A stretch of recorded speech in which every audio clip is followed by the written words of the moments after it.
deegaan ahaan bulsho ahaan waan idin hambaliyaynaynaa sida aad noo soo dhaweyseen waan idinkaga mahadcelinaynaa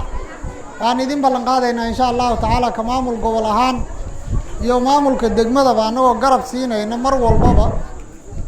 bulshada inuu u adeego garab ku siin doono halkan in laga dhisi doono isbitaal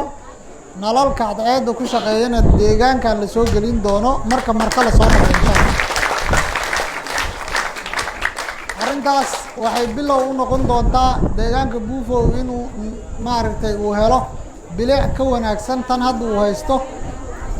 habeenii maalin ay isku mid u noqoto oo runtii nalalkan cadceedda ku shaqeeya gobolka si guud ahaana wax weyn bay ka tareen dhinaca ganacsiga dhinaca amniga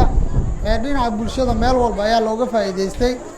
sidaad noo soo dhaweyseen mar labaad idinkaga hambaliyaynaynaa aan idinkaga mahadcelinaynaa waxaan idin dardaarmaynaa midnimadiina inaad ilaashataan